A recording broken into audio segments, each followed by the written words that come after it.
Well, good morning, everyone. Good morning and good afternoon, and lovely to see you all. Thank you so much for giving me your time. I really appreciate it. Today will be a little bit different. Today, I want to tell you a story. And it's a story about a very, very special man. You can look him up on Google. You can look him up on YouTube. He is a remarkable man. And he had a very positive effect on my life over the years. I came across this man, or rather, I came across his story when I was about 27, 28, something like that. And I thought he was just incredible. And as my life, as I, went through the years, when I had very difficult times, I would always think back to this man. And he helped to get me through difficult periods in my life. So we call him, or he is called worldwide, the Miracle Man. And it's a story of a man who overcame the most incredible challenges. And I mean incredible. He had an accident, and the accident was so severe. Everyone expected him to die literally within hours. And in a moment, I'll tell you the severity of his injuries. But before I do that, I want to go back and I want to tell you this is a true story of extreme human adversity. Now, Morris Goodman was actually a very successful businessman whose life changed in seconds. He went from being well off, wealthy, successful to nothing in seconds. Sudden and complete devastation. But before we go into it, I want to talk to you a little bit about who he was before his life-changing event.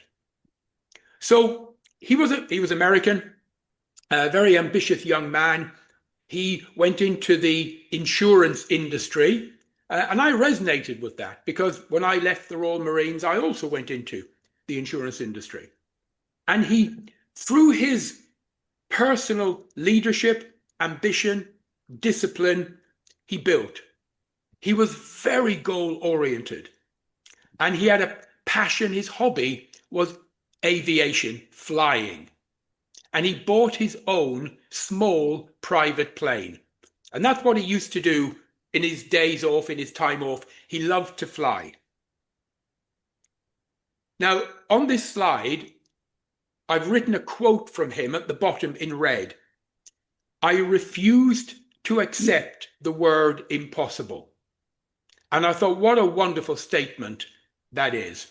What an absolute wonderful statement. You see, here's a point. He had a terrible accident. He nearly died. Everyone thought he would die. He would never recover. But his recovery did not begin in hospital. It began years earlier in how he trained his mind and how he trained his thinking and how he built his character. Big lesson here. We must never wait for something horrible to happen so that we can rise to the occasion. We should be building our strength, our discipline, our character, our patience, our perseverance on an ongoing basis. So he had a certain set of values, a certain mindset. He was actually piloting a small aircraft when it lost power. And he didn't just crash. The plane struck power lines. Do you know what I mean by these big electricity power lines? It struck these power lines, burst into flames, and crashed violently. The impact crushed his body. He had no warning, no preparation, and suddenly a catastrophic situation. So, at the bottom of this slide, I've said, your past does not define your limits. That's my quote. Your past does not define your limits. He believed thoughts influence our physical outcomes. And the thing I loved, he challenged all of the medical predictions. Now, this is the problem. You and I, we fall into the trap of believing medical predictions. When we get a diagnosis that is not to our liking, that tells us about something very unpleasant happening to us or with us or in us, what do? Well, 99% of us go along with the doctor. There's a phrase for it. We call it white coat syndrome. If they're wearing a white coat, we believe what they say. And my message to you is, no, you do not have to at all. So when it comes to overcoming adversity, the power of identity is so important. Who do you see yourself as? When you look in the mirror, what do you see? When you think about yourself, what thoughts are going through your mind? Who do you identify with? Very important. Maintaining a consistent self-identity, and it's never too early or late to start building a new personal identity. Remember this, you can build a new personal identity at any time you want. You can start rewriting a completely new story about yourself and for yourself. If you are in a situation where something happens and you need to recover, your recovery is not just based on your physical healing, but more importantly, on the identity that you put on yourself and your vision for the future. Your current identity and your vision for the future. So Morris Goodman's story, my goodness, it teaches us resilience that is applied beyond injury, beyond career setbacks, beyond illness, beyond personal loss. So let's look at what happened. The crisis that changed everything in his life. In 1974, he had a plane crash that shattered his body, but not his will. So let me first of all now read to you, I've made a note here, of his injuries. He had complete spinal severed the cord. So he broke his neck high in the cervical spine. His spinal cord was not only damaged but severed. It resulted in complete paralysis from the neck down. Let me say that again.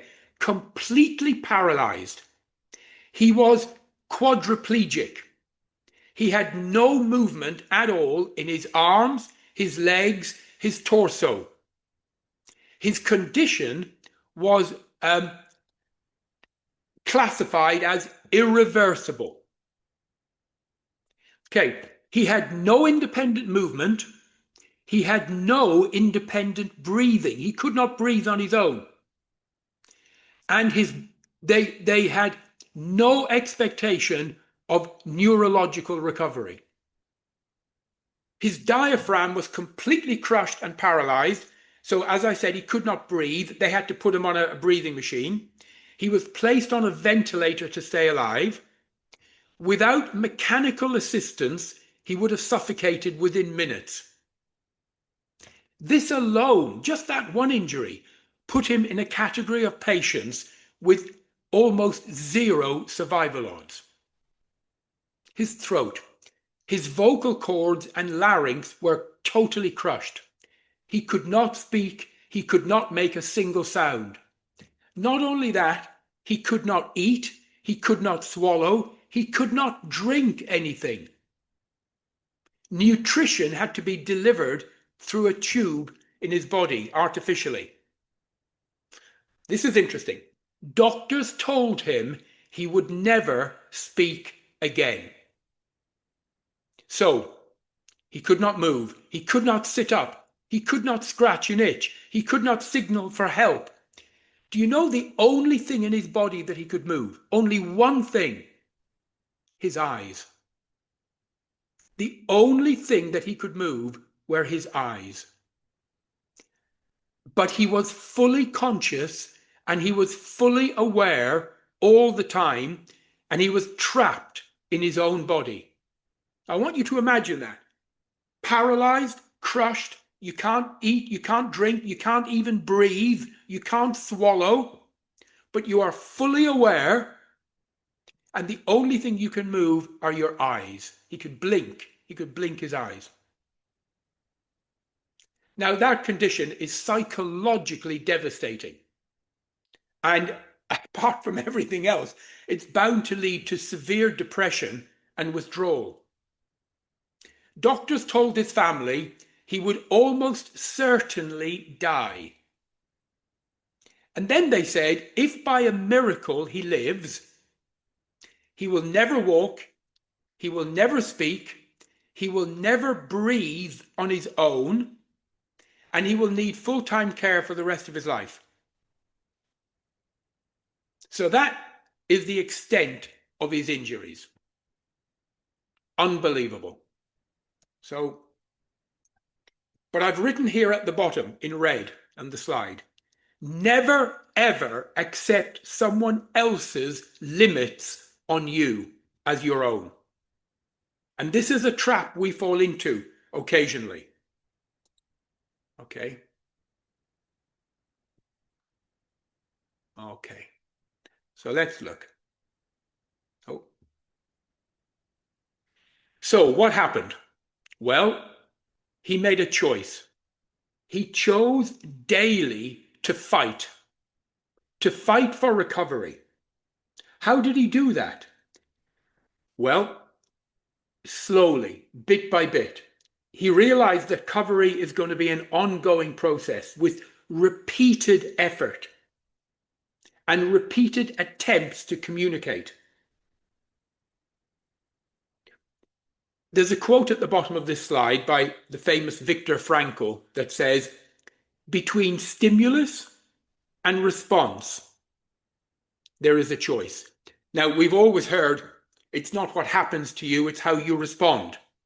That's another way of putting it. Okay.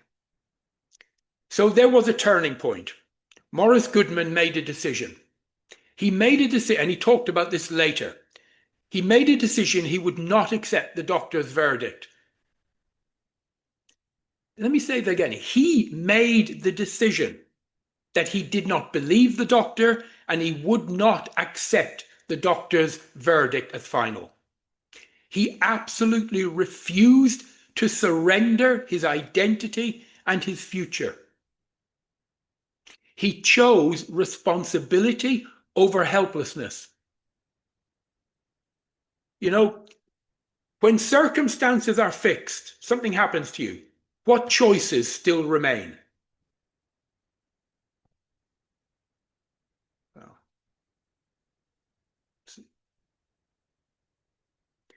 so he started by doing detailed mental rehearsals in his mind. He started to imagine parts of his body moving and visualize. He visualized every day, constantly. He was lying in bed, nothing else to do, right? He communicated with people through his eye blinks. They ended up setting up a routine where one blink would mean yes and two would mean no and that sort of thing. And he started to communicate that way. He then started to visualize every single day. He had very deliberate mental discipline. He talked about it later. He visualized himself walking, speaking, leaving the hospital. He even set a clear deadline in his mind. He repeated affirmations to himself in his mind daily. And he deliberately blocked negative input. There was no magical thinking. It was focused. It was sustained medical training, or mental training rather, under extreme conditions.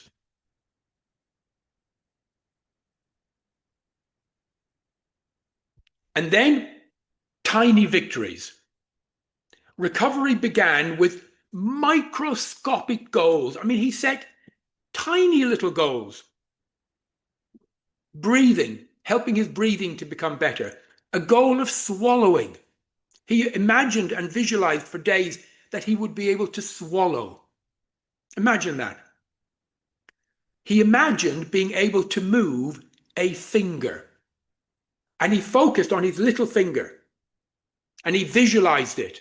And he said affirmations to himself every day that he could move. And he imagined playing a movie in his mind of moving his little finger. And guess what? One day, he moved his little finger. The doctor said it shouldn't happen because there were no neural pathways. The nerves weren't connected. But he moved his little finger. And he just kept growing. Then he was able to start to swallow a little bit. So tiny little victories, tiny little gains began to build up from eye blinks to whispered words. And I've put at the bottom of this slide, small steps repeated daily create massive change.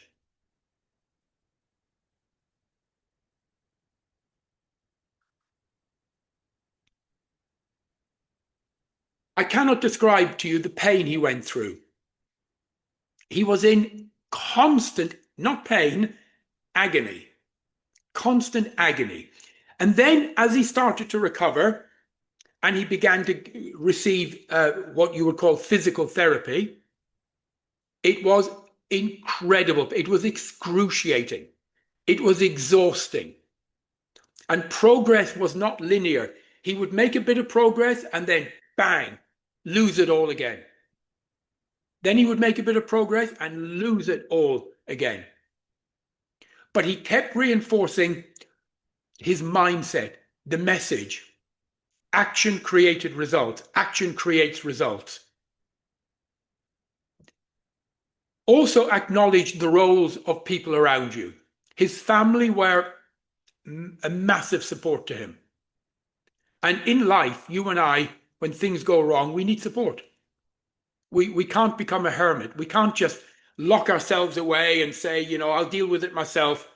Maybe you can, but mostly, most of us, we need help, we need support, we need a system around us that we can plug into when things get tough.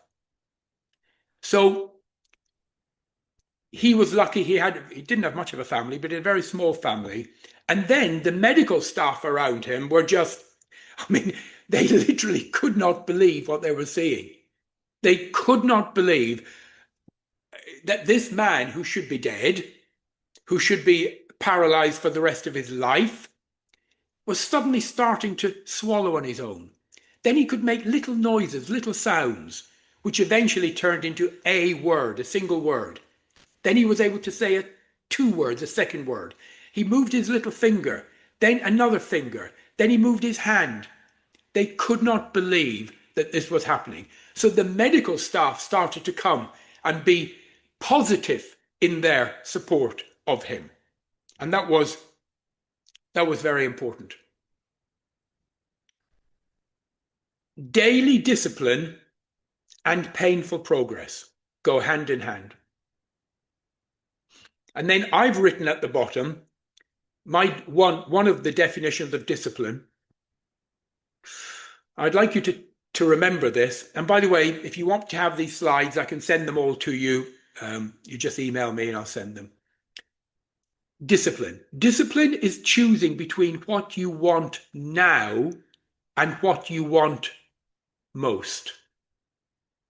Good example. Imagine you're lying in bed. It's early in the morning, 5 a.m. maybe. You're all cozy, you're warm, and it feels really good. And you don't want to get out of bed. but you also want to be fit and healthy. Maybe you want to run a marathon or you want to get healthy in the gym. So you know you should get up and go training. So what do you do? Well, what do you want now and what do you want most? Which is more important to you? This is where discipline comes in. You know, so I'll go back to acknowledging the role of others. His family, the medical staff, and he had a very strong spiritual faith, by the way, very strong. He was a great, he believed in God. He believed that with God's help, he could do almost anything.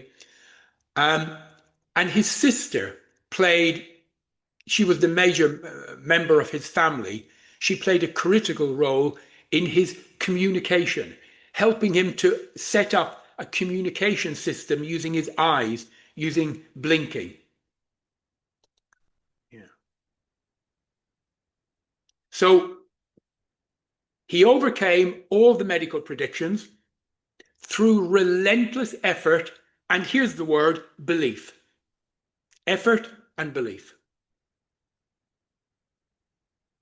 He expanded possibility.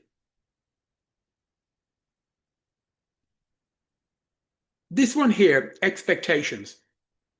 Our expectations shape our behavior. And this again is a problem with white coat syndrome. When we get diagnosed with something, illness, by the medical profession, most of us will go into acceptance mode. Morris took the opposite course of action. So we must be very careful. What do we accept in our life as being true? And positive beliefs will encourage effort and growth far more than negative ones. I remember many years ago, I was listening to a talk by Zig Ziglar. Don't know if anyone has heard of Zig Ziglar. And he said something that impressed me. And he always played with words. He said, you know, in life, you can achieve anything you want with a positive mental attitude. And then he paused. And he said, let me say that again. In life, you can achieve anything you want with a positive mental attitude better than with a negative mental attitude. So he's not saying you can achieve everything with a positive mental attitude, but much better than negative. So we need to try and build within us constantly a positive outlook on things. Okay. Within months, Morris Goodman walked out of the hospital on his own. No crutches, no wheelchair. He walked. I mean, that in itself is almost unbelievable.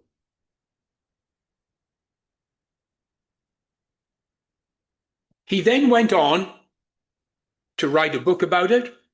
He became a very well-known motivational speaker. He used to appear on stage in front of tens of thousands of people, talking about belief, achieving, beating the impossible. Okay, but you know, so walking out of the hospital was not the end. It was the beginning of a whole new life for him.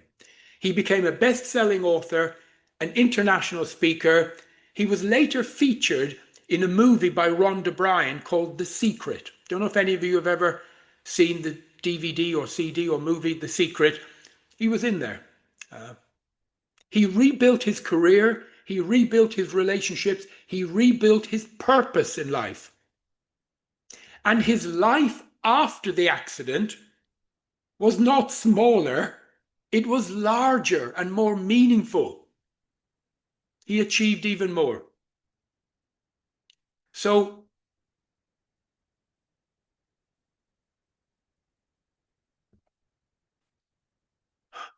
you know, I guess the message I'm trying to get across to everyone is no matter what is happening to you in life, no matter what is happening, with responsibility, there is hope. The lesson is not that you can heal everything. It is that beliefs, attitude, and sustained action radically influence your outcomes. So I'd like you all, when we finish this today, I'd like you all to spend one moment and think about one limitation in your life that you have actually accepted without challenging it. Think of one limitation that you have knowingly or unknowingly, consciously or unconsciously accepted without challenging it. And then ask yourself, how does this serve me? Good coaching question. How does this serve me? And the final quote at the bottom of this slide by Morris himself, ask not what is possible, ask what is required. So I wanted to share that story with you all because it impressed me hugely when I read it. And in fact, the first thing, it wasn't a book, it was an audio cassette, if any of you ever remember those. It was an audio cassette I bought about him and listened to, and then I bought a book, and then I started to follow him. You can actually find him on YouTube. You can find his materials online. But as I then, years later, went through ups and downs, I would always think back, my goodness, what I'm experiencing is nothing like what Morris experienced. And if he can beat all of that, I can overcome this. So thank you for your time, ladies and gentlemen. Really appreciate it. Hope you found that either useful or interesting. Vali, you could unmute if you wanted, people. If does anyone have any particular questions or thoughts, feelings, feedback? No? Okay. Let me check the chat. Gerard? Yes. Okay, one of the questions, so you talk about incremental steps to make big changes. And so, sorry, one of the things that I've been doing is listening to Jim Rohn again. Oh, he's great. I know, every morning for weeks. And the whole thing about goal setting. But the bit I liked is that you won't make the changes through motivation. It has to be the discipline and determination. So can you just expand a bit more on that from your viewpoint? Yeah, so discipline. Okay. Remember I said the quote earlier, discipline, a definition is what do you want now compared to what do you want the most? And it's typified by the word why. In coaching, we say to people, when the why is big enough, the how will become obvious. You don't need to worry about how. How will I become healthy? How will I make a fortune? How will I become successful? You start by focusing on the why. Why is that so important to you? And when the why becomes big, the how starts to reveal itself. The universe will start to provide clues, hints. You'll suddenly start being shown people, places, opportunities that are in vibrational alignment with your major goals. So, but it's about the why. What you need to look deep inside. You know, when you write your goals, we all write goals, and quite often goals are like a shopping list. Oh, I'd like this amount of money. I'd like this house, this car, this. But do you really? You need to go through them all and look at it and say, why? Why do I really want that? How big is my want? And when it becomes crucial, the how will become obvious. So you need to ask yourself, Sonia, what is my why? Well, you're not to expose me yet. But